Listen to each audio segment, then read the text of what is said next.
coisas de astrofísica.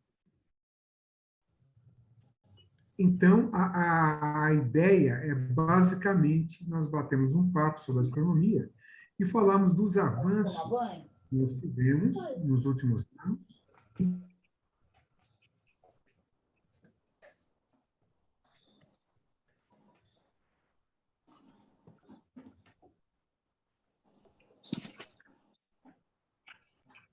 Irmão Alberto, você desligou seu microfone.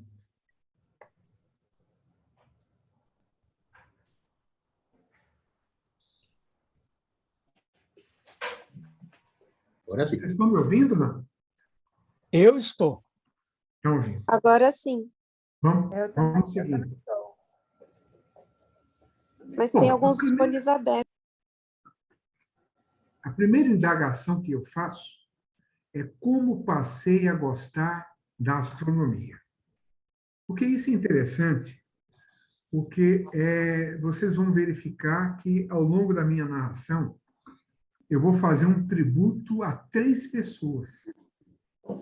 Uma delas é a minha avó Bela, a outra é a minha mãe, Dona Rosita, e a terceira pessoa é o astrônomo Carl Sagan, de quem eu fui admirador, sou ainda, né, embora ele já tenha passado por Oriente Eterno.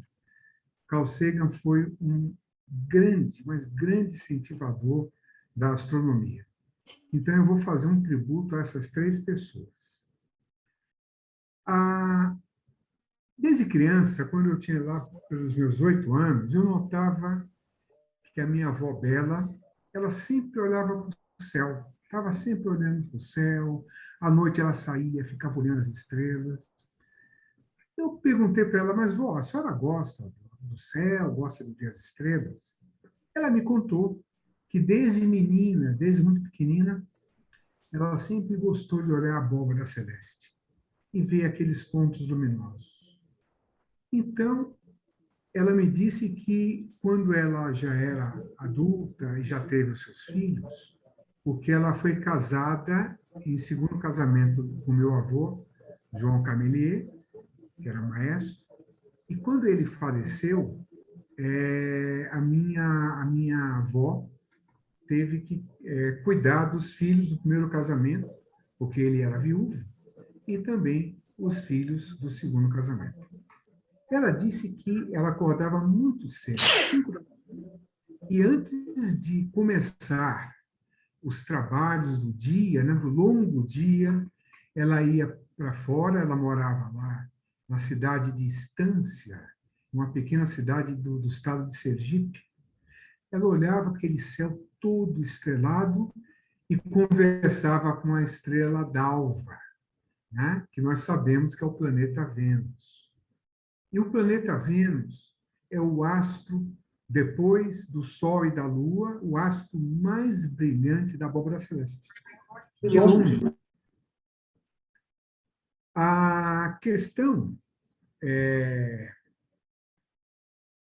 ela conversava com a estrela d'alva e ela fazia orações e pedidos para enfrentar o dia, enfrentar as dificuldades do dia.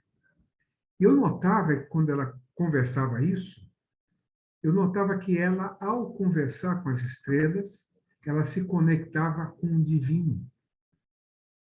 E, estando com o divino, com o grande arquiteto do universo, se ele está do nosso lado, nada pode estar contra.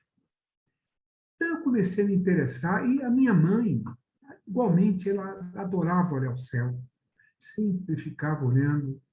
Minha mãe faleceu há questão de 30 e poucos dias, então eu faço esse tributo a ela também, porque, de uma certa maneira, ela e a minha avó fizeram essa minha paixão pela astronomia. Então, eu começo a minha palestra com um tributo a Dona Bela, Dona Rosita e Carl Sagan, que eu vou comentar a seguir. E aqui está uma imagem da vovó Bela e da minha mãe. Ambas estão no céu. Ambas se tornaram uma estrela com quem eu posso conversar. Quando eu olho para o céu, eu me conecto com o divino. Então, é por isso que eu adoro a astronomia, porque eu estou em contato direto com o Criador. A minha avó me contou um fato curiosíssimo. Ela nasceu em 1902 e lá naquela cidade que ela morava, no interior, lá do estado de Sergipe, ela disse que ela viu o cometa Halley. Eu falei, vó, a senhora tinha cerca de 8 anos. A senhora viu o cometa Halley? Ela falou, vi, meu filho. E era uma coisa muito bonita, era uma coisa de Deus, uma coisa magnífica. E ela falava que o povo, na época, era ignorante e tinha medo do cometa, que o cometa ia cegar. Muitos diziam que os gases do cometa iriam destruir a pessoa. Então, ninguém podia sair para ver aquilo. E o meu avô, que na época, o meu avô Ursino Pereira, na época ele estava doente, adoentado, e ele era um homem esclarecido, e disse para minha avó, que tinha 8 anos, falou, Belazinha, como ele dizia, isso é um fenômeno natural, não tenha medo. O povo aí está achando que não deve olhar, aprecie, porque vai durar pouco tempo. Eu falei, puxa, avó, que coisa magnífica, que coisa linda, avó. Vó, como é que era o cometa Halley? Me mostre no céu como é que ele era.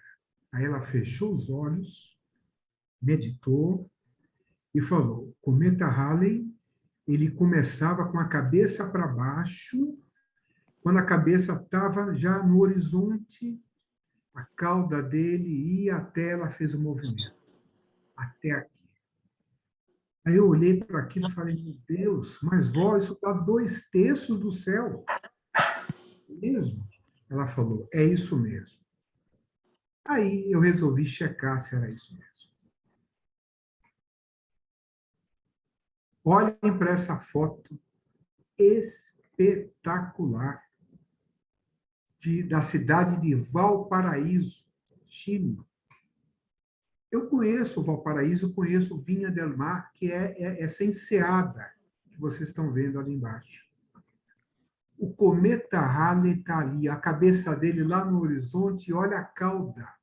Ela vai embora, esse projeto. Então, a minha avó estava absolutamente certa quando disse o que ela viu aos 8 anos de idade. Isso é uma foto rara, raríssima. Eu confesso, que eu nunca tinha visto esta foto do cometa Halley, só tinha visto outras fotos, como a anterior, mas não tinha referência. E esta mostra.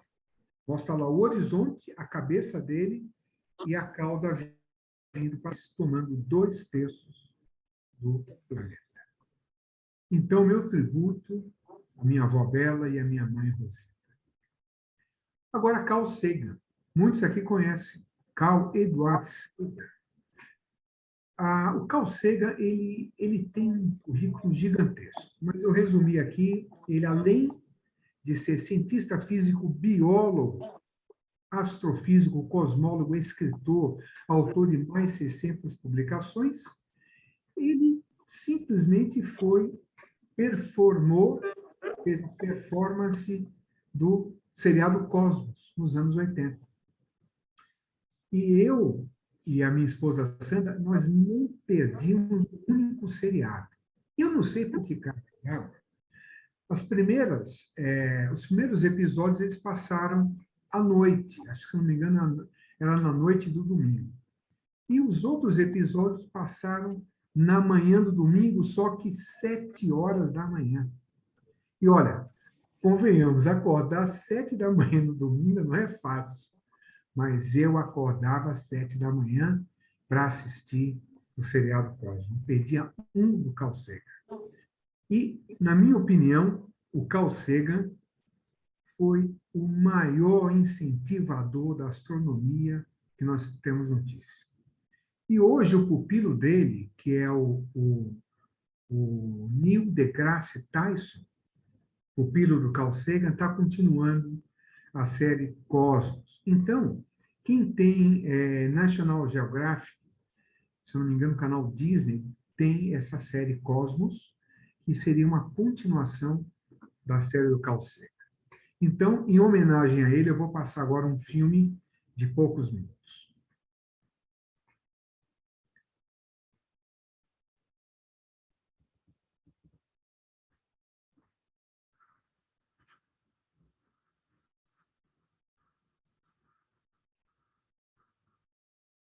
A espaçonave estava bem longe de casa. E eu pensei que seria uma boa ideia, logo depois de Saturno, fazer ela dar uma última olhada em direção de casa. Desde Saturno, a Terra pareceria muito pequena para a Voyager apanhar qualquer detalhe. Nosso planeta seria apenas um ponto de luz, um pixel solitário, dificilmente distinguível de muitos outros pontos de luz que a Voyager avistaria. Mas justamente por causa dessa imprecisão de nosso mundo a se revelado, valeria a pena ter tal fotografia.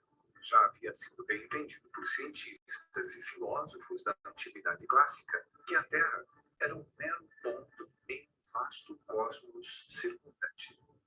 Mas ninguém jamais a tinha visto assim. Aqui estava a nossa primeira chance e talvez a última nas próximas décadas. Então, aqui está um mosaico quadriculado estendido em cima dos planetas. É um fundo pontilhado de estrelas distantes por causa do reflexo da luz do Sol na espaçonave. A Terra parece estar apoiada em um raio de Sol, como se houvesse alguma importância especial para esse pequeno mundo, mas é apenas um acidente de geometria ótica. Não há nenhum sinal de humanos nessa foto, nem nossas modificações na superfície da Terra, nem nossas máquinas, nem nós mesmos. Desse ponto de vista, nossa obsessão com o nacionalismo não parece em evidência. Nós somos muito pequenos. Na escala dos mundos, humanos são irrelevantes. Uma fina película de vida, um obscuro e solitário torrão de rocha e metal. Considere novamente esse ponto. É nosso lar. Somos nós. Nele, todos que você ama, todos que você conhece, todos. Seu já existiu em suas vidas. A totalidade da alegria, do sofrimento, milhares de religiões, ideologias e doutrinas econômicas. Cada caçador e saqueador, cada herói e covarde, cada criador e destruidor da civilização, cada rei e plebeu, cada jovem casal apaixonado, cada pai e mãe, cada criança esperançosa, inventor, explorador, cada educador, cada político corrupto, cada líder supremo, cada superstar, cada santo e pecador na história de nossa espécie, vive uma partícula de poeira suspenso em um raio de sol. A Terra é um palco muito pequeno, numa imensa arena cósmica. Pense nas infinitas crueldades infligidas pelos habitantes de um canto de extinção, nos quase imperceptíveis habitantes de algum outro canto. Como são frequentes seus desentendimentos, como eles estão sedentos por matar uns aos outros, como fervilham seus ódios.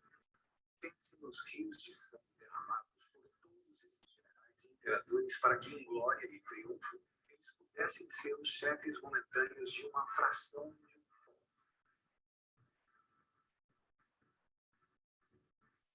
Nossas atitudes, nossa imaginária autoimportância, a ilusão de que nós temos alguma posição privilegiada no universo são desafiadas por este ponto de luz. Nosso planeta é um pontinho solitário grande de escuridão cósmica. Em nossa obscuridade, toda essa imensidão não é indício de que a ajuda virá de algum outro lugar para salvar-nos de nós mesmos. Goste disso ou não, nesse momento a Terra é onde estamos estabelecidos.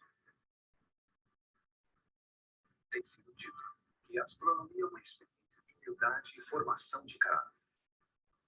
Talvez Não haja melhor demonstração de tolice das vaidades humanas do que essa imagem distante de nosso pequeno mundo.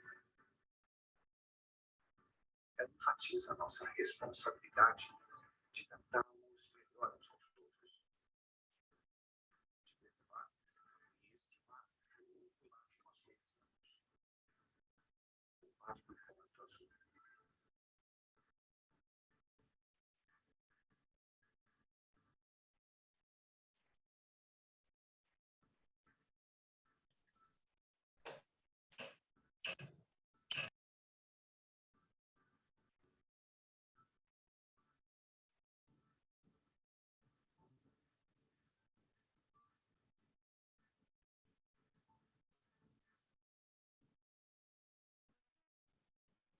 Bem, esse filme foi meu tributo a Carl Sagan, porque ele fez, entre outras coisas, uma façanha na astronomia.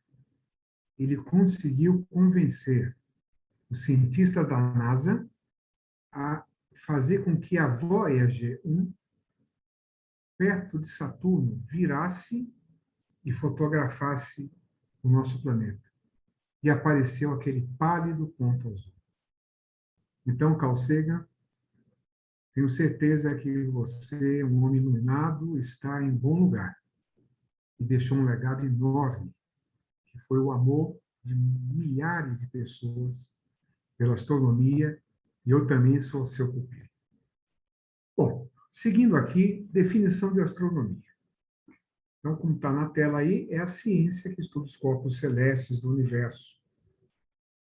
Planetas, estrelas, cometas, nebulosas, etc. Quando a gente pensa o homem e o céu, e olha um céu para a Via Láctea, esse céu cheio, esbugalhado de estrelas. Isso me faz lembrar o filme 2001, Uma Odisseia no Espaço, que muitos aqui assistiram. Naquele filme, logo no começo, estava lá os chimpanzés, todos ali na caverna, e tem uma cena que eles estão olhando para a abóbora celeste. Os chimpanzés ficaram maravilhados olhando aqueles pontos luminosos. Interessante que esta reação deve ter acontecido com todos os nossos antepassados. Os homens das cavernas também deviam se perguntar, mas que pontos luminosos são aqueles? Quando a gente pensa em monumentos terrestres, por exemplo, as pirâmides do Egito, as pirâmides de Teotihuacan, no México, Stonehenge, lá no Reino Unido, todos esses templos têm alguma coisa a ver com astronomia. Porque os antigos, isso demonstra que os antigos, eles cultivavam a astronomia como forma, primeiro, de orientação de tempo, orientação de semeadura, orientação de estação e assim por diante. Se acreditava no passado que a Terra era plana, só que os terraplanistas, né, foram desmascarados há longo tempo. Então, nós temos uma quantidade enorme de filósofos que falaram sobre astronomia, como Pitágoras, Platão, Sócrates, Aristarco, que propôs a teoria da heliociência, né? Que é a teoria heliocêntrica, do Sol, que é o centro do universo, e não a Terra, como muitos pensavam. E nós estamos aqui diante do sistema solar. Vamos agora conversar um pouquinho sobre o sistema solar. Esse diagrama ele é muito interessante, porque ele demonstra não só os planetas, o Sol, os planetas, as órbitas mas também efemérides interessantes, como, por exemplo, o cinturão de asteroides, que está aqui no centro, o cinturão de Kuiper, que está um pouco além de Urano, encostando em Netuno, e temos a nuvem de Oort. Eu vou falar depois um pouco mais sobre cada uma dessas efemérides. Mas a astronomia, como tudo é muito grande, nós convencionamos, né, os astrônomos convencionaram a definir a distância pela unidade astronômica. Então, aí vocês estão vendo a sigla UA, que é unidade astronômica. E a unidade astronômica, ela é 150 milhões de quilômetros, uma unidade astronômica. Significa que é a distância da Terra ao Sol. Então, convencionou-se que uma unidade astronômica seria de 150 milhões de quilômetros. Aqui eu vou fazer uma pausa, um parênteses, para contar uma curiosidade muito interessante que eu não sabia. Fazendo alguns estudos, preparando a palestra, eu me deparei com uma coisa muito interessante. Dom Pedro II, o nosso último imperador, ele era um apaixonado pela astronomia. Aliás, a data nacional da astronomia é justamente a data de nascimento de Dom Pedro II, dia 2 de dezembro. Nós comemoramos, então, no começo do mês, a data nacional da astronomia. E Dom Pedro, por ser um aficionado da astronomia, o que ele fez? Ele participou de um experimento internacional e o Brasil se tornou um elemento muito importante, que era a aferição justamente da distância da Terra ao Sol. E para que isso fosse possível, diziam os cientistas da época, você só teria condições de fazer uma paralaxe, que é uma espécie de medida comparativa, se houvesse a transição, por exemplo, de Vênus sobre o Sol. A transição de Vênus sobre o Sol é um fenômeno raríssimo. Acontece a cada 175 anos. Olha que interessante. Então, em 1882, nós teríamos uma transição do planeta Vênus no Sol, no qual ele, passando à frente do Sol, faria uma pequena sombra, minúscula, mas o suficiente para fazer medições. E Dom Pedro, então, teve um esforço muito grande para convencer o Congresso da época que não queria liberar verba para Dom Pedro. E aí ele usou o poder moderador, olha só. O poder moderador do imperador existia. E com o poder moderador, ele liberou a verba e conseguiu fazer expedições em 4, 5 cantos no país, inclusive no Chile. Ele mandou gente para o Chile e essas medições fizeram com que a União Astronômica Internacional validasse os cálculos que os brasileiros fizeram, dizendo que seriam 149 milhões e 500 e tantos mil quilômetros de distância. Isso em 1882. Hoje, a distância medida com os aparelhos que nós temos hoje, o erro foi de 0,1%. Ou seja, Dom Pedro e seus cientistas brasileiros acertaram em 99,99% a distância da Terra ao Sol. Muito bem. Aqui nós temos um diagrama que nos mostra em escala, não de distância, mas em escala de tamanho, os planetas do Sistema Solar, que são apenas 8. O 9º planeta foi rebaixado para a categoria de planeta não. Então, nós temos aqui o Sol, Mercúrio, Vênus, Terra, Marte, Júpiter, Saturno, Urano e Netuno. E vocês podem ver na proporção que a Terra parece uma ervilha, né? Perto de Júpiter, que parece uma bola de basquete aí. Então, essa é a proporção. E nós temos duas categorias de planeta no sistema solar. Os rochosos, são 4. Então, do Sol até Marte, os planetas são rochosos. Mercúrio, Vênus, Terra e Marte. E temos os gasosos. São gigantes gasosos que, a partir de Saturno, perdão, de Júpiter, vai até Netuno. Então, 4 gasosos também. E os planetas anões? Né? O que seria os planetas anões? A ciência ainda está estudando isso, não existe unanimidade. Né? Foi por maioria do fenômeno internacional definiu e rebaixou Plutão. Para mim é decepção, né? Porque desde criança eu achava que Plutão era um novo planeta. Né? Mas, enfim, eu coloquei a Lua aqui, porque a Lua é para que vocês tenham uma ideia da dimensão dos planetas anões. Então, em proporção, a nossa Lua é bem maior do que os planetas anões. São eles: Plutão, né? Eris, Haumea, Makemake e Ceres.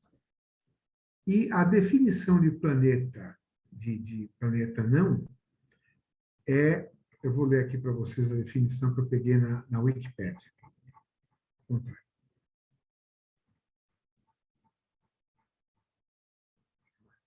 pouquinho, aí.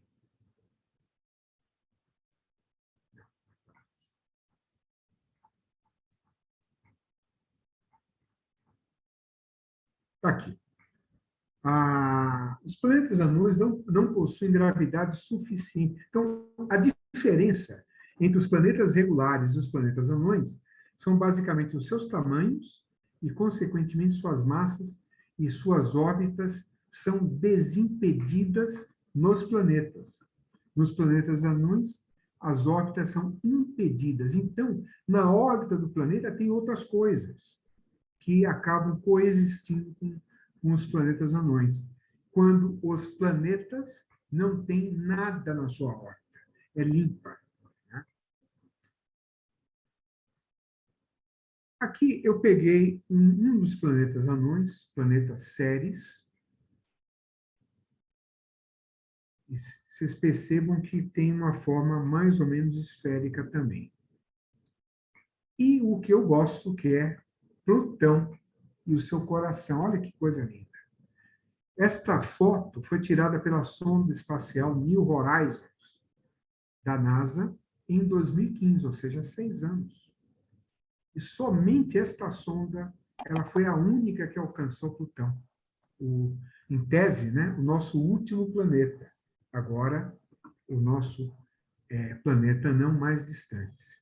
Ceres é um planeta anão que está dentro do cinturão de asteroide, que fica entre Marte e Júpiter, conforme eu mostrei lá atrás. E os demais planetas anões, eles estão no cinturão de Kuiper, que eu também mostrei naquele diagrama, que fica além de Netuno. Então, no cinturão de Kuiper, nós temos uma infinidade de objetos, né? Asteroides, temos cometas também, temos planetas anões. Então, vamos falar dos cinturões de asteroides, de Kuiper e a nuvem de Oort. Bom, a primeira definição, cinturão de asteroides, é uma região do sistema solar formada por múltiplos objetos irregulares. Essa região está, como eu disse, entre Marte e Vênus. Então, o que aconteceu? Segundo os cientistas, tinha um planeta ali. E esse planeta, por alguma razão, ele se explodiu, se fragmentou em milhões de pedaços e formou um anel. Então, ele ficou em órbita, esses pedaços do planeta, formando esse cinturão de asteroides. O cinturão de Kuiper, como eu mostrei logo no começo, ele é uma região quase que na borda do sistema solar. Para vocês terem uma ideia, o cinturão de Kuiper ainda é uma teoria, não é algo exatamente provado e acabado. É uma teoria astronômica que demonstra que naquela região específica, em outras palavras, uma região que vai entre 30 e 50 unidades astronômicas do Sol. Olha que loucura! Netuno está 30 unidades astronômicas, ou seja, Netuno, em relação ao Sol, está 30 vezes mais distante que a Terra, em relação ao Sol.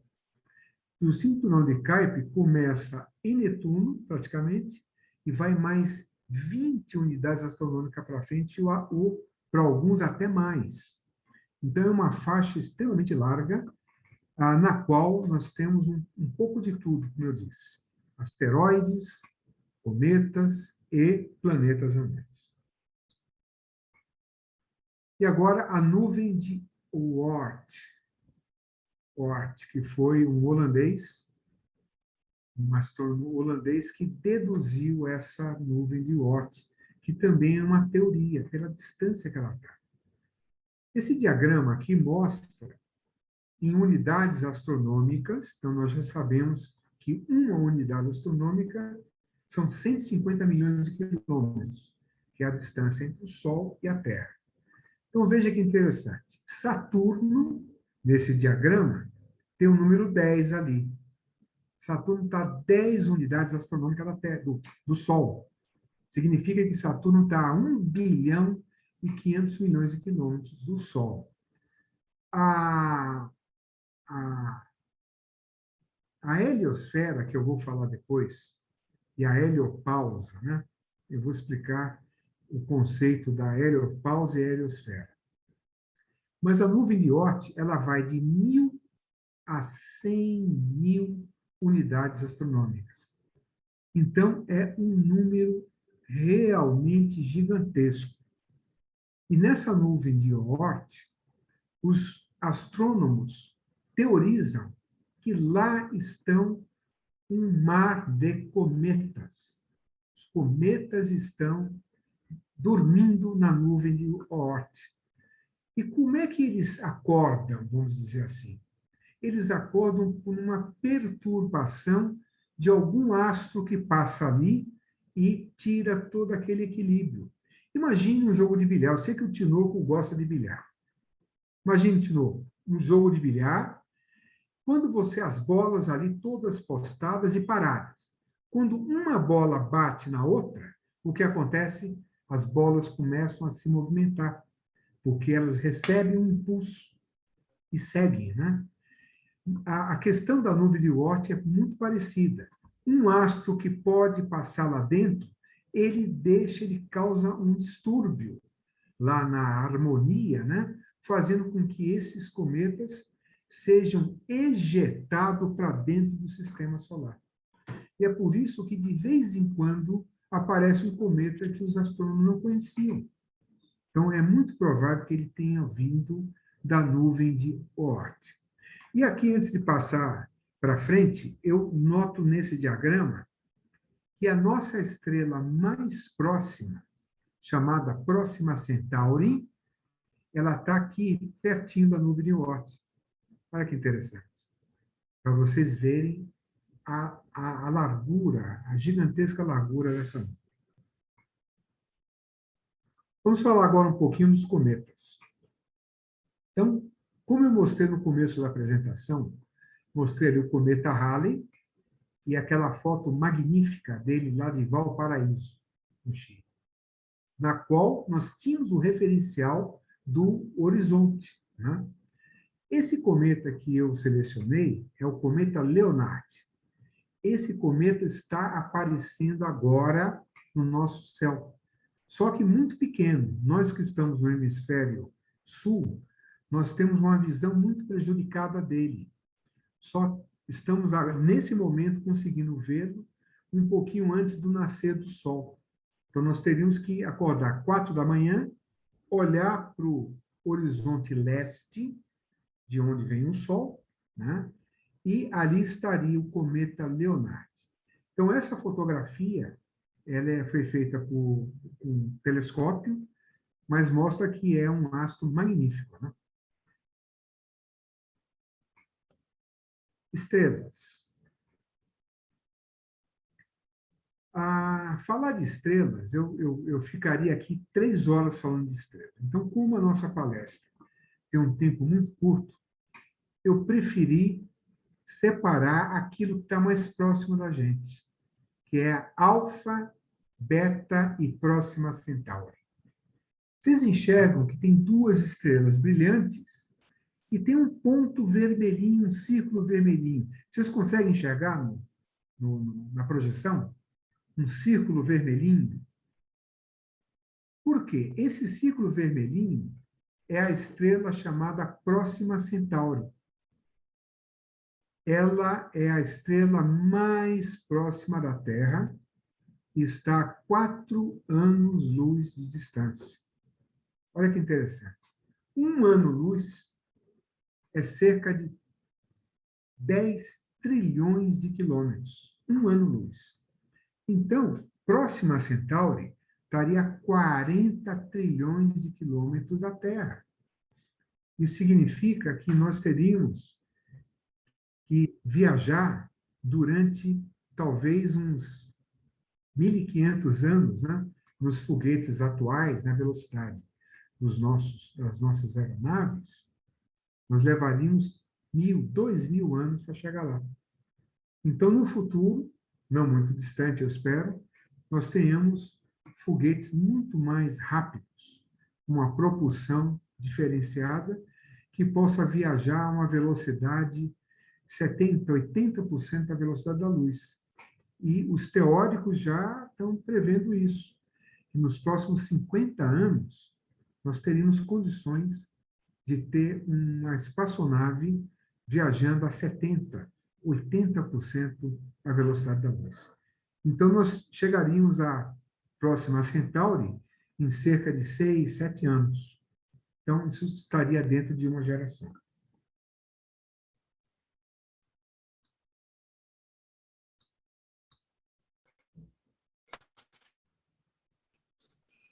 Bom, agora eu vou conversar sobre o conceito de heliosfera e heliopausa. Vocês já devem ter ouvido falar disso. O que é? O que seria a heliosfera e a heliopausa? Heliosfera é essa bolha que parece uma bexiga, que vocês estão vendo aqui no diagrama. É justamente o espaço no qual há interferência solar. Ou seja, os ventos solares e a gravidade da nossa estrela, ela estaria em ação dentro do que nós chamamos de heliosfera. E fora dessa bolha que nós estamos vendo aqui, nós teríamos uma área chamada, uma área interestelar, que nós chamamos de heliopausa. É aquela área que o vento solar é interrompido pelo meio interestelar. Ou seja, a força do vento solar não é grande o suficiente para afastar aquelas forças contrárias de outras estrelas. Então, seria uma pausa, um equilíbrio. Naquele ponto, nós não teríamos influência nem do nosso Sol e nem de nenhuma outra estrela. Estaria mais ou menos no equilíbrio. As naves Voyager, que eu vou conversar logo mais, elas, em tese, elas estariam caminhando para o espaço interestelar hoje.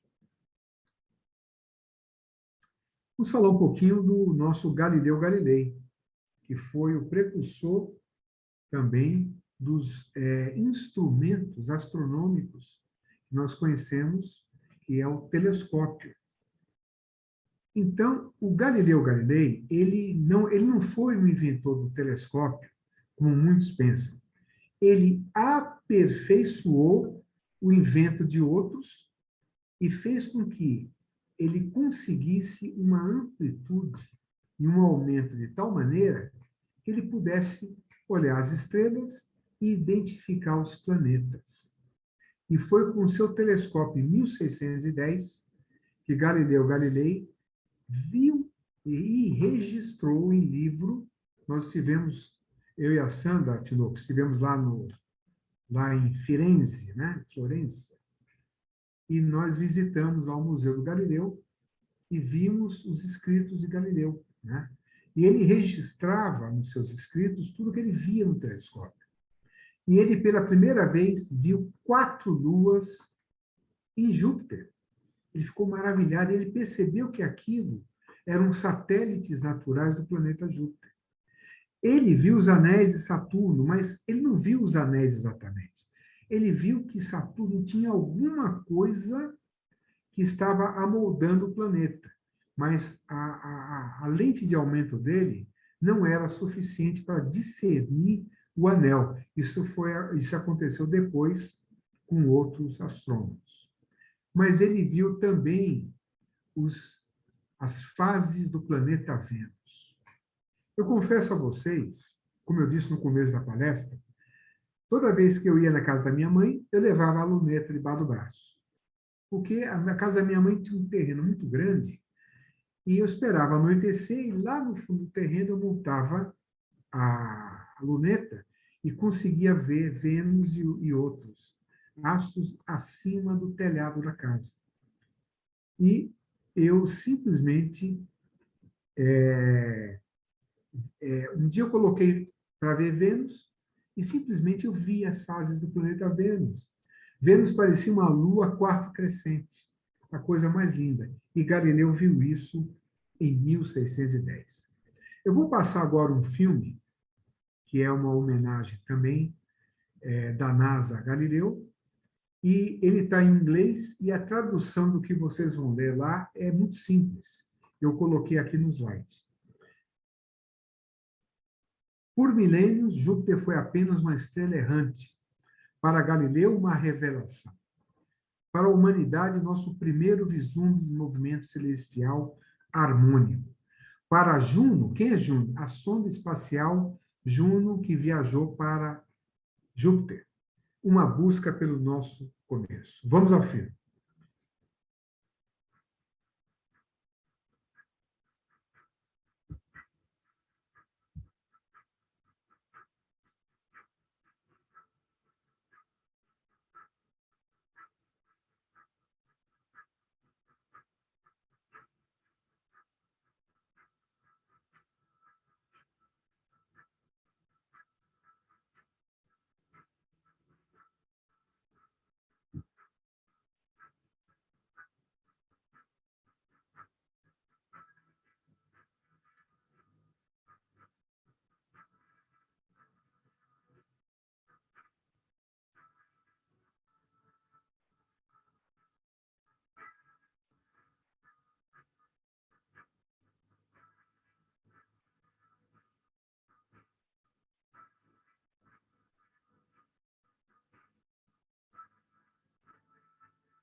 Muito bem.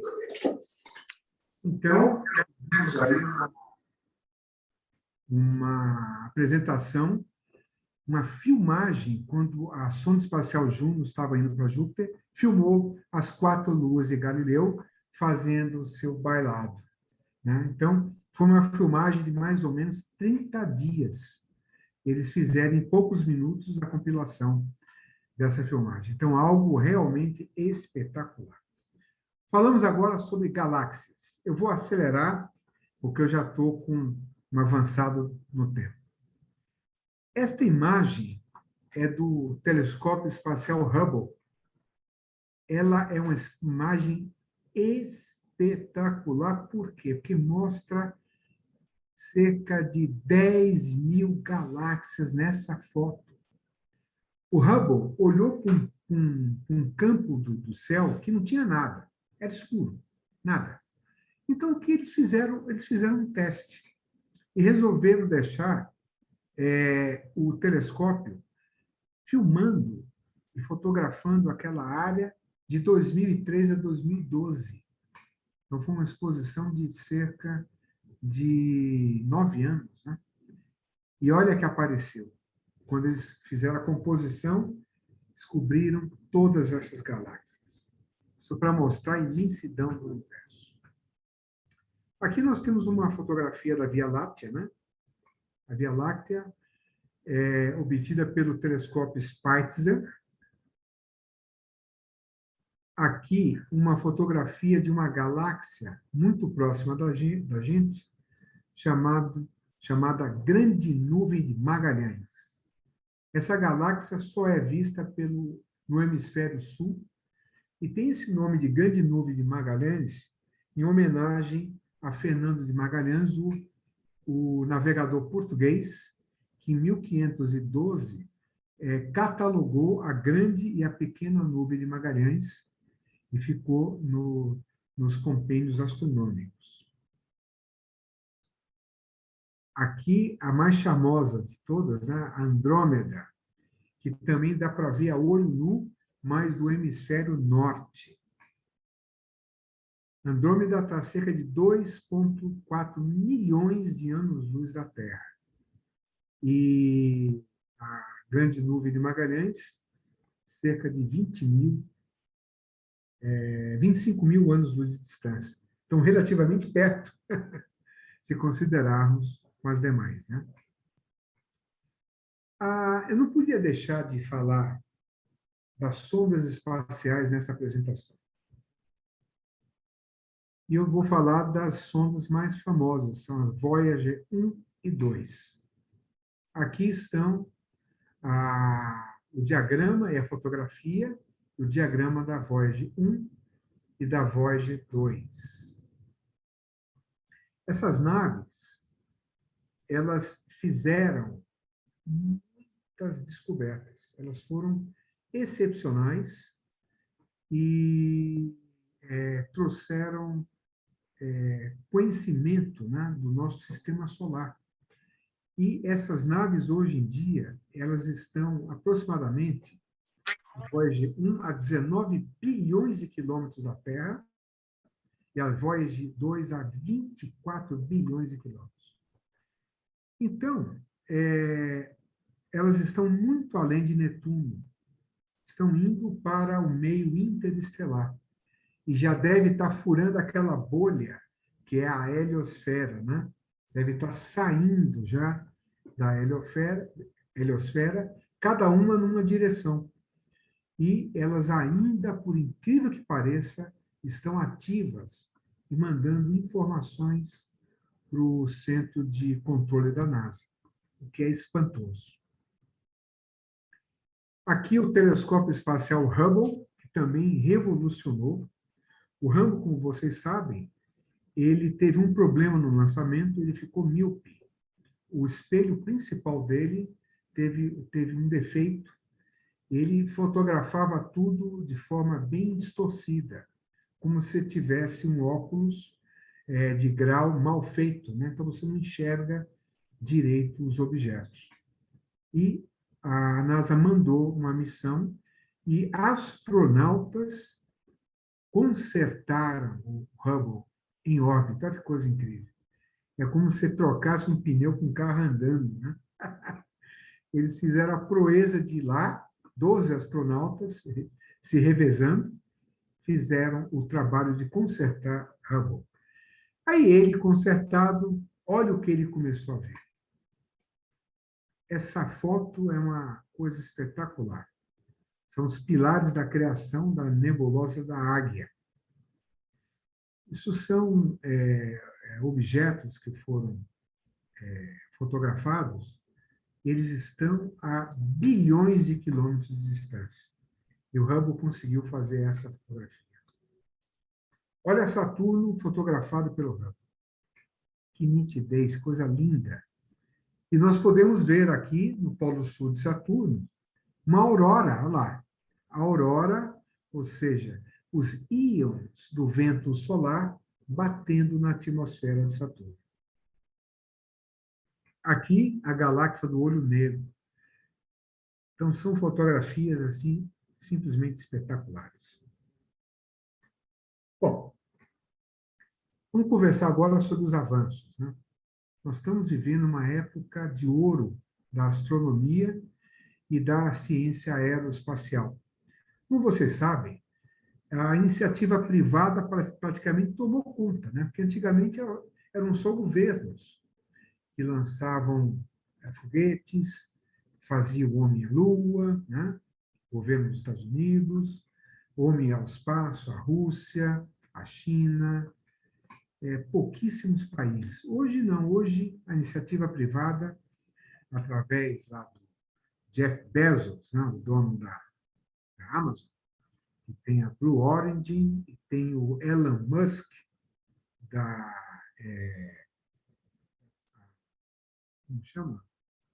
Elon Musk, Tesla. Não, o nome da... Virgin. Boa, Claudemir. Virgin.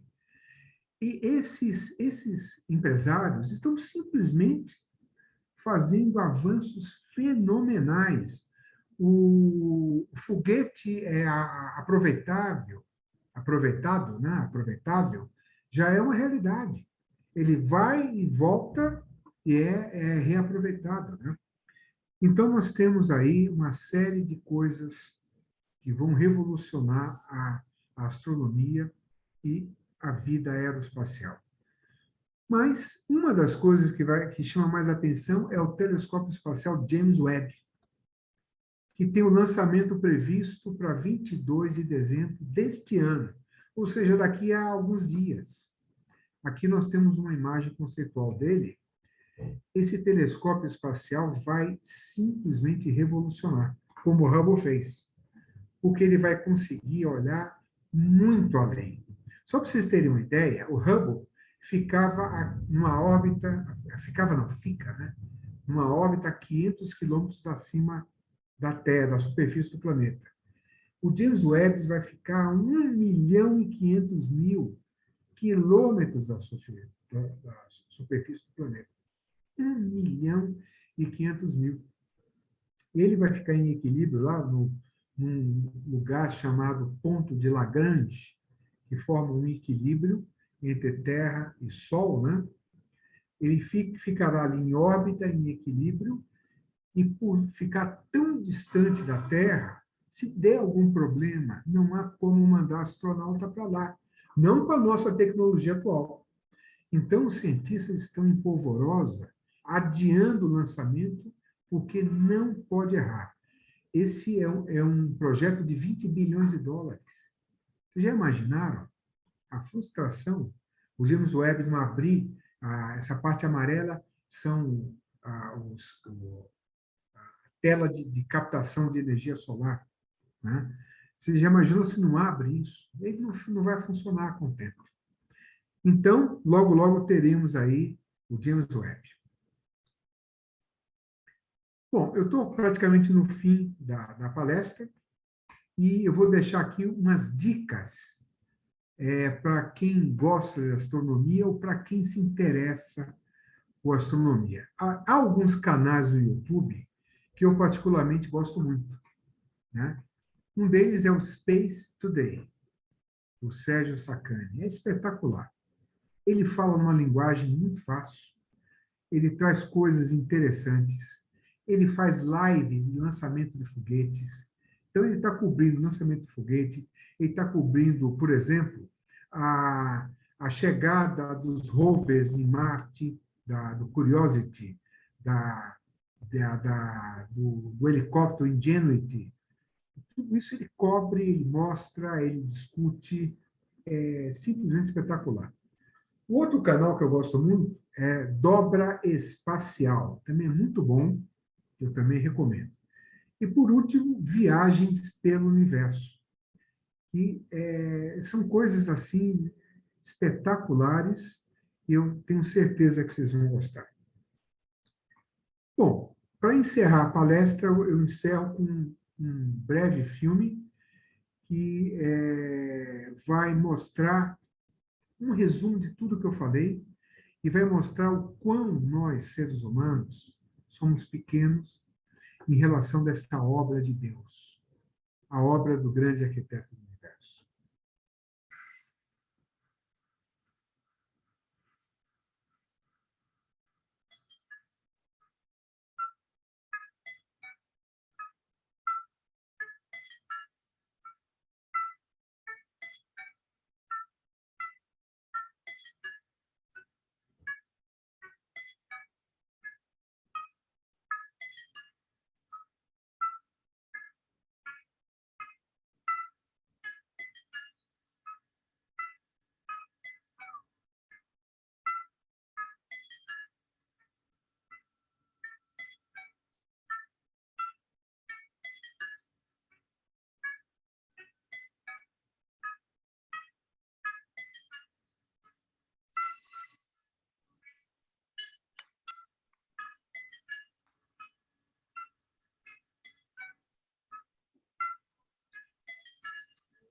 Muito bem. Eu encerro aqui agradecendo muito. O meu e-mail está aí para quem quiser mandar alguma pergunta. E se eu não souber responder no momento, eu posso responder depois por e-mail. Eu agradeço muito, Joel, e devolvo a palavra ao venerável mestre Joel Vieira. Obrigado.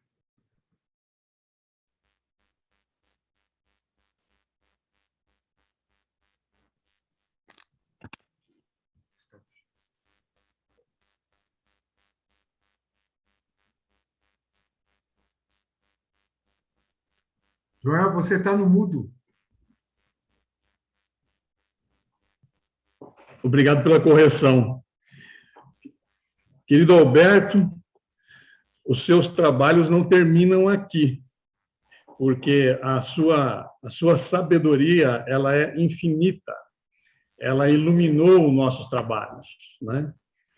E, nesse momento, eu passo aí a palavra, fiquem abertos aos participantes, aos ouvintes que queiram aí questionar e aprender um pouco mais com o nosso querido Alberto Camelier. A palavra está com vocês, fiquem à vontade. Alberto Camelier, peço licença para fazer um testemunho. Os astros mostraram o caminho que eu deveria seguir para chegar aonde cheguei. Na década de 50, cursando o clássico no Colégio Estadual de São Paulo, eu olhava pelas janelas grandes e ficava mirando as estrelas. Foi aí o começo. Eu ficava apaixonado pelas estrelas. E comecei a minha vida escrevendo sonetos, poemas, decassílabos, artigos, livros e o que eu faço até hoje.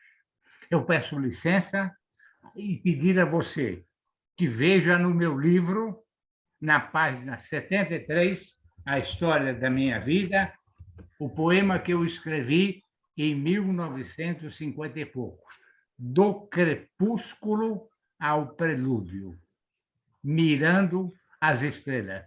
Hoje eu fiquei encantado, eu fiquei inebriado de ver tanta coisa beleza que eu, naquela época, não percebia, mas sabia que tinha algo em comum.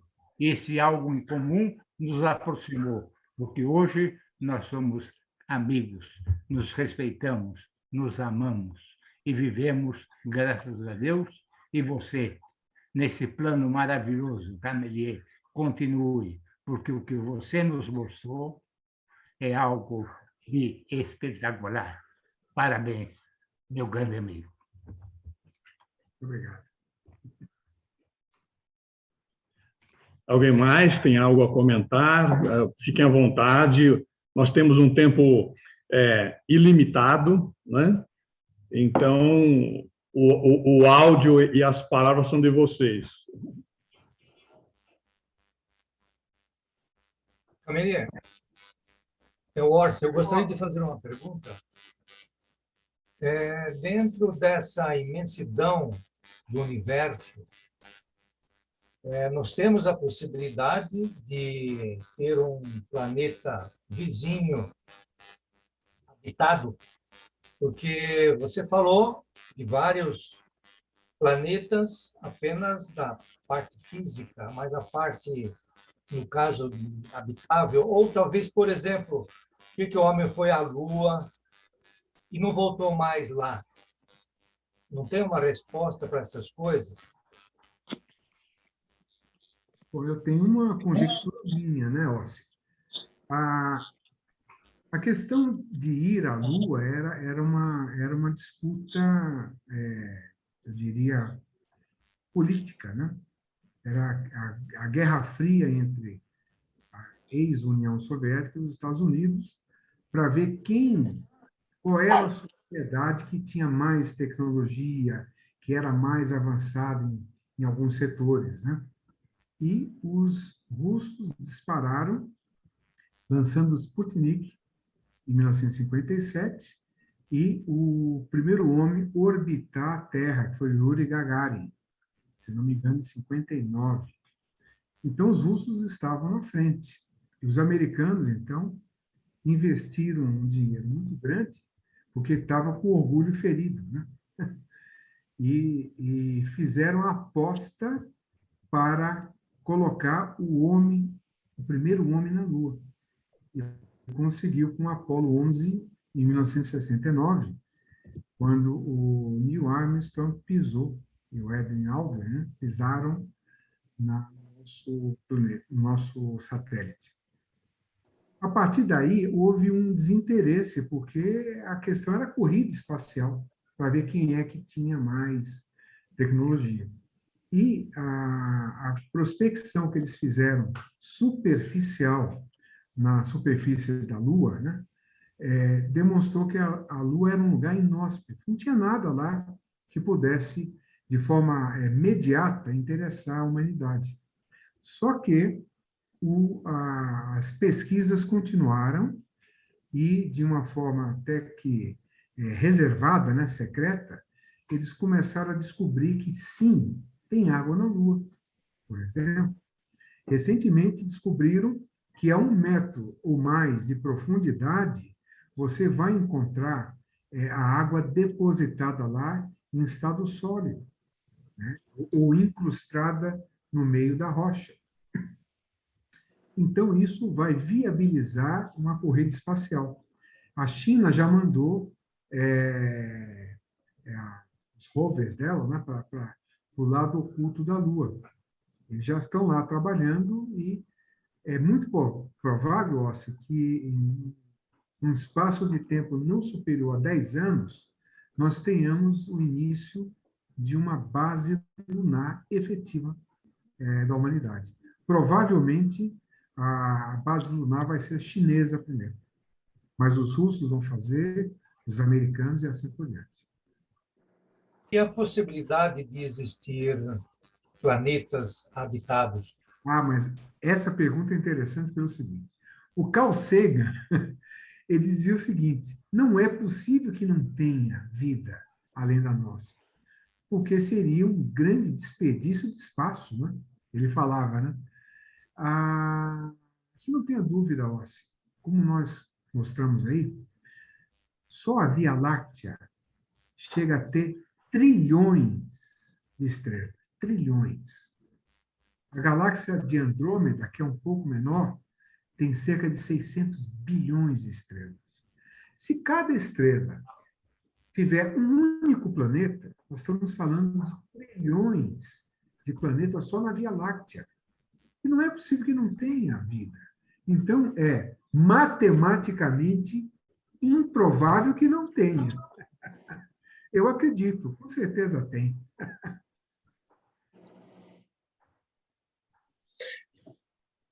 Camelie, boa noite, é o Éger como está falando. Boa noite. É um prazer enorme estar participando dessa tua palestra. Antes de mais nada, eu queria parabenizar a loja Manuel Nóbrega Fernandes, que é a segunda palestra que eu assisto e com conteúdo bastante importante e interessante. Na última eu não me manifestei porque o tempo estava curto, estava bem fechadinho. Hoje o Venerável abriu um pouquinho mais de tempo. Então, eu quero parabenizar vocês aí pela atitude de fazer essas palestras periodicamente. Mas, Camelie, realmente a gente pensar que nesse universo que a gente, né, esse pouco do universo que a gente conhece, que você mostrou para a gente aí, falar que só existe vida na Terra, realmente é pensar muito pequenininho, né? Pode ser que não sejam seres com o nosso formato, com nada parecido com a gente, porque cada um tem a necessidade da sua necessidade de vida e forma de ser. Então, que existe vida, sim, pode não ter o nosso formato, mas com certeza existe vida em muitos outros planetas por aí que a gente não consegue identificar. E, além disso, também tem essas visitas que nós aqui na Terra, às vezes o pessoal consegue constatar, os negócios meio que não consegue entender, muito lógico, velocidade absurda, espaçonaves que entram e saem como se movimentam como se não tivesse nada que segurasse elas, para cima e para baixo, uma velocidade absurda. Então, com certeza, são seres mais evoluídos que nós, que já passam por aqui só para ver a gente ir embora, porque sabe que não pode aproveitar nada da gente. Nós somos pequenininhos. Mas, de fato, o grande arquiteto, dentro disso que a gente é, né, esse pouco que a gente está aqui na Terra, o grande arquiteto deixou missão para a gente, não tenha dúvida, né? E é pena que os seres humanos são perversos, né? Porque se fossem todos com muito amor, muito carinho e respeito a cada um, nós seríamos muito mais felizes do que somos hoje. Parabéns, Camille, pela tua apresentação. Eu adoro essa matéria também. Não sou estudioso, mas sempre que posso assisto e curto muito a ideia do Carl Sagan, que é o Big Bang, né? Que é a origem do universo, né? Parabéns. Obrigado, irmão Elger. Obrigado. Eu estou vendo que o meu irmão Antonino está aí na plateia, minha filha Camila, todo mundo aqui prestigiando o pai e o irmão, né? Mas deixa eu contar uma coisa interessante. Eu falei no Antonino, eu lembrei de um fato. Essa minha mania de olhar para o céu o tempo todo, olha que interessante. O Antonino fazia, em 1970, o CPOR, e ele tinha que acordar muito cedo, né? Naquela época, Antonino, você era duro, não tinha carro, né? Tinha que ir de ônibus. Então, tinha que acordar 4 da manhã, pegar o ônibus assim, para estar no quartel lá de Santana, às 6 da manhã. Muito bem. E a minha mãe, ela acordava cedinho, tal, fazia o café, e naquela confusão dele acordar às 4 da manhã, eu me lembro que ele não achava a bota dele, da arma da cavalaria, né? Umas botas compridas, cano longo, né? E nessa, eu acordei, aí eu olhei para o céu. A primeira coisa que eu fiz foi olhar para o céu, ainda com sono, o céu todo estrelado, 4 da manhã. Aí, de repente, eu vi uma estrela com rabo. Aí eu levantei o vidro. Falei, sujeira do vidro, né? Quando eu levantei, olhei, eu dei um berro. Falei, mamãe, estou vendo uma estrela com rabo, era um cometa. Em 1970, muito pouco divulgado, ou quase nada divulgado na imprensa, é o cometa chamado Bennett. Até o Antonino falou, é o cometa Camelier, né? Você que descobriu, mas, na verdade, esse cometa Bennett, a coisa mais linda, era uma estrelinha, se viu uma estrelinha com um rabinho curtinho. Nada parecido com a cauda que a gente vê nos outros cometas. E era um charminho. E por conta dessa minha mania de olhar para o céu, eu consegui ver o meu primeiro cometa em 1970. E depois eu vi um outro, em Águas de São Pedro, um cometa, qual era o nome? Acho que é Kurutec, que também deu para ver a olho nu, né? Mas é isso. Tem perguntas no chat, Joel? Eu tenho uma. Daniel? Está perguntando sobre buraco negro, é isso? Uhum. O que eu acho do buraco negro? Bom, eu ia falar de buraco negro, ia falar de uma série de coisas, mas o tempo realmente não dá. Mas o buraco negro é uma realidade. O que é o buraco negro? Eu tenho até uma definição, acho que mais por fim aqui.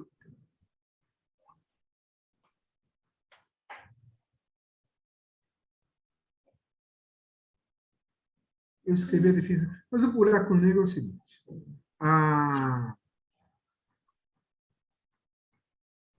Imagine vocês uma estrela do tamanho de Betelgeuse. Vocês viram o diâmetro da estrela? Milhões e milhões de quilômetros de diâmetro, uma coisa absurda.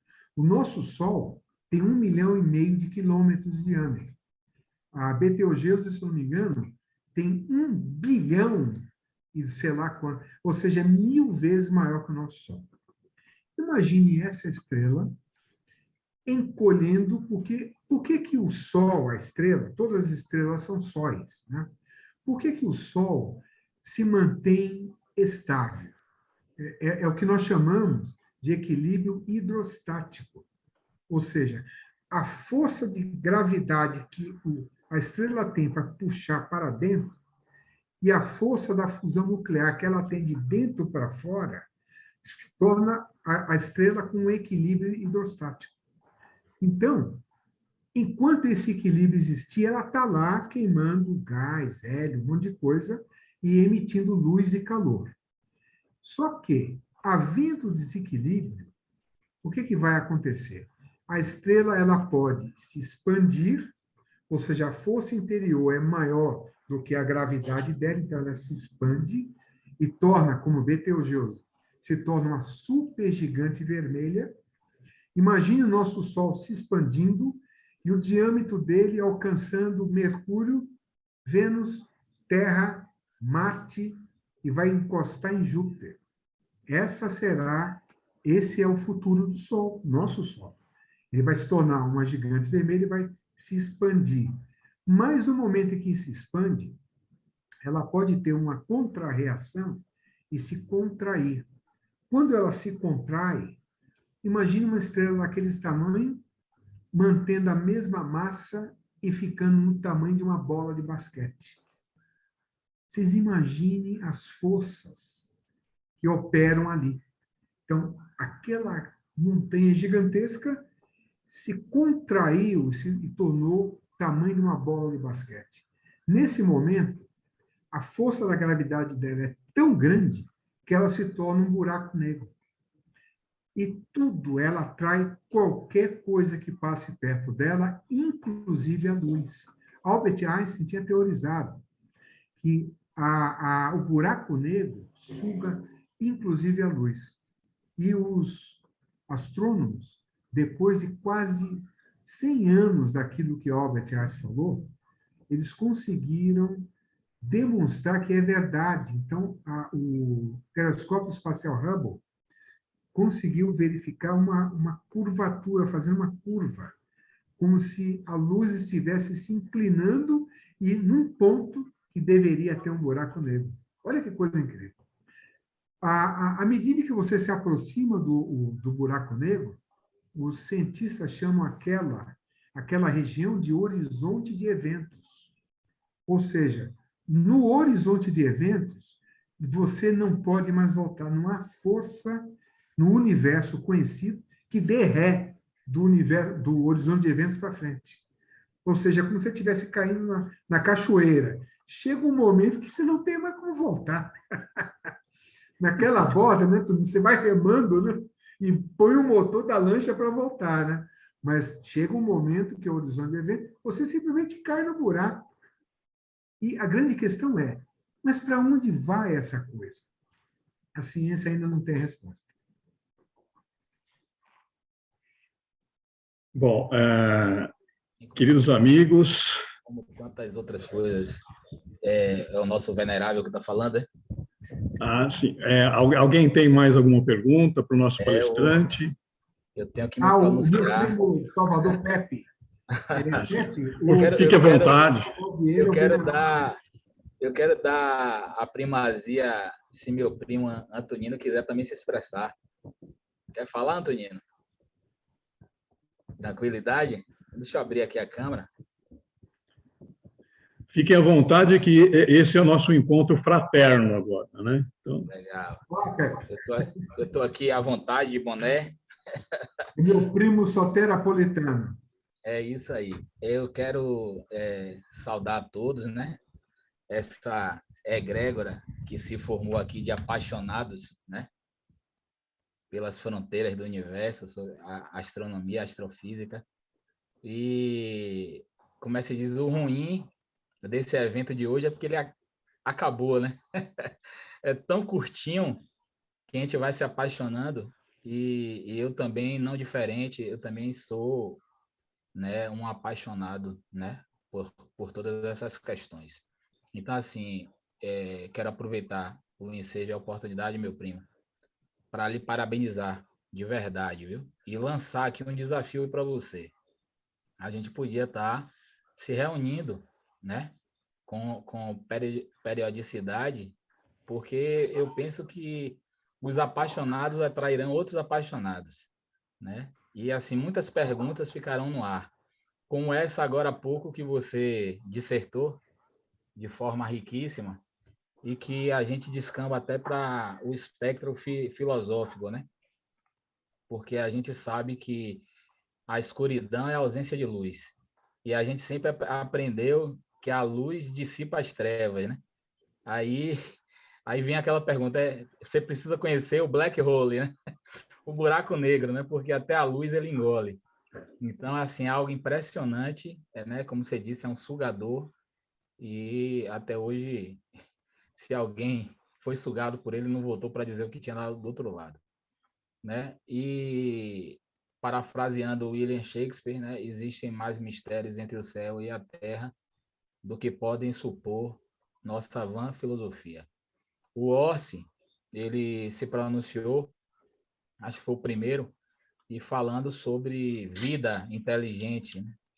A gente não tem como provar isso, mas os indícios são fortíssimos, né? Existe um livro que eu aconselho a quem não leu ler, que Eram os Deuses Astronautas.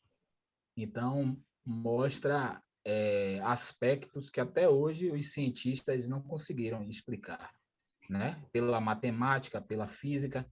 Então, é algo que foge à nossa compreensão humana terráquea. E, com certeza, já foi falado aqui também dos OVNIs, né? Eu fiquei sentindo o nosso primo não estar aqui presente, que ele podia também dar relatos aí da aviação, né? Nosso primo Eduardo, né? Cameli. Não é isso? Ivan, né? Ivan, filho de Ivan, né? Que era piloto da Esquadrilha da Fumaça e da Aeronáutica. E ele poderia também enriquecer muito esse dia de hoje. E eu quero deixar uma reflexão, né? A ciência nossa, apesar de nós sermos ainda insignificantes, né? Como diz o vídeo, o pálido ponto azul de Carl Sagan, mas a gente avançou muito, né? Em conhecimento. E os cientistas eles foram indo e subdividindo o átomo até que eles chegaram no que nós conhecemos hoje a menor partícula, talvez, que é o quarks. E os cientistas, né, em conjunto, eles afirmaram que seria um acinte muito grande caracterizar essa partícula como matéria.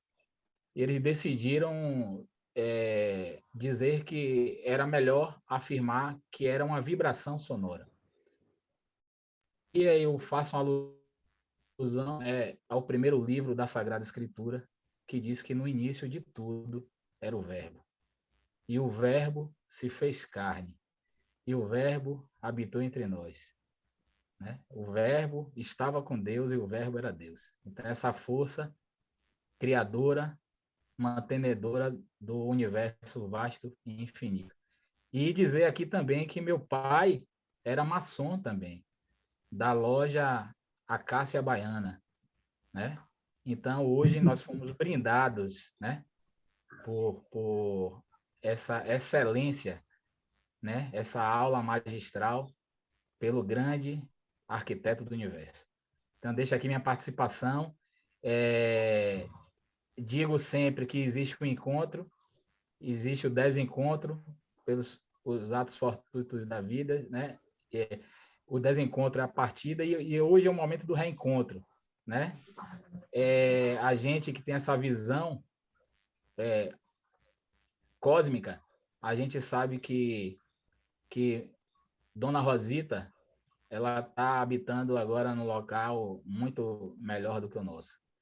E eu me reportei à minha prima, Cristina, porque no momento não pude falar com cada um de meus primos, né? Então, a gente pranteia a partida, a saudade, mas a gente sabe que no momento certo haverá o reencontro, viu? Então, deixo aqui um beijo no seu coração, no coração de Antonino, de todos os meus primos, e espero, em breve, revê-los em São Paulo, tá? Foi muito bom, viu? Bom, querido sobrinho já, né? Pepe, obrigado por suas palavras. Né? Se não tem questionamentos ao nosso querido palestrante e com dor no coração, eu peço a palavra para fazer o encerramento dessa palestra, mas já intimando nosso querido Alberto e todos aqui presentes, para que no ano que vem nós possamos repetir, né, essa palestra com um tempo maior em nossa loja e recepcionar a todos, que possamos sair dessa condição que está nos ensinando muito do virtual, né? Eu mesmo sinto muita falta do contato, do físico, né? Isso me faz muita falta e creio que a vocês também. Mas estamos todos nos readaptando. Se vocês me permitirem, eu vou aqui dizer algumas palavras de encerramento. Essa é a nossa última reunião anual, né? Ano que vem faremos uma agenda e esperamos cumpri-la também com essas palestras culturais e esperamos todos vocês. Nós sabemos que o fim do ano é sempre um bom momento para pensarmos um pouco sobre a vida. Lembrar que devemos agradecer e também do que não voltaremos a fazer. É hora de repensar as nossas atitudes, o modo como vivemos e mudar aquilo que precisa ser mudado. Estreitar os laços de amizade com vocês foi o que nós fizemos aqui hoje. É uma missão nossa, né? Isso alimenta a nossa fraternidade, que nos une e nos faz lembrar que a verdadeira dimensão, o verdadeiro universo de nossa instituição não são somente as nossas lojas, mas a união de todos os irmãos e amigos, e principalmente aqueles que estão aqui presentes. Uma nova etapa, eu penso, ser comemorada, e é uma ótima oportunidade de eliminarmos tudo aquilo que não nos traz felicidade. Elevar cada vez mais os nossos pensamentos positivos e darmos continuidade ao que temos de melhor.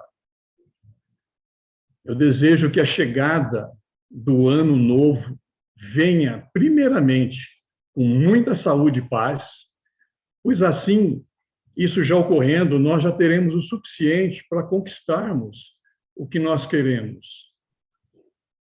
Nós lamentamos profundamente a partida dos nossos irmãos, familiares, amigos, amigas, que foram para o Oriente Eterno em decorrência dessa pandemia, e nossos corações estão repletos de saudades.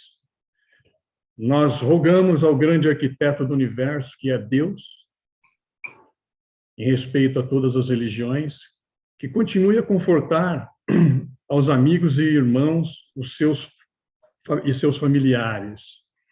Que em 2022 todos nós continuemos a semear o otimismo, pois em 2021 nós plantamos a semente da paz, da harmonia, do amor e da concórdia, para que possamos então manter o foco nos nossos objetivos para o ano de 2022. Terminaremos o ano com uma grande conquista, a de estarmos todos juntos aqui, ouvindo o querido amigo, irmão Alberto Camelier, todos os irmãos da Manuel Nóbrega Fernandes, os convidados, os irmãos das lojas coirmãs, os sobrinhos e sobrinhas. Isso nos deixa muito felizes. Então, meus agradecimentos a todos que nos ajudaram nessa importante missão desse ano, e que a nossa loja augusta e respeitável, Manuel Nóbrega Fernandes 178, da grande loja maçônica do estado de São Paulo, deseja a todos vocês, familiares e amigos, uma vida longa e próspera, e com muita saúde e paz.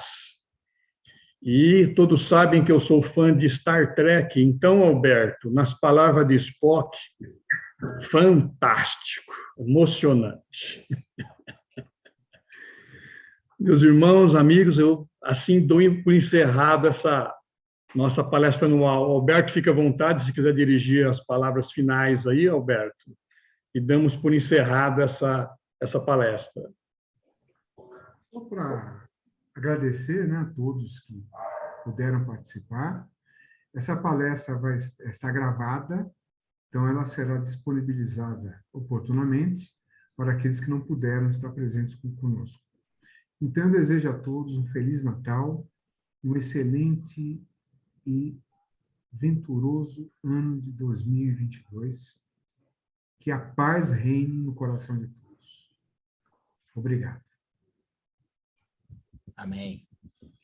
Um grande abraço a vocês, muito obrigado pela presença. Um abraço a todos.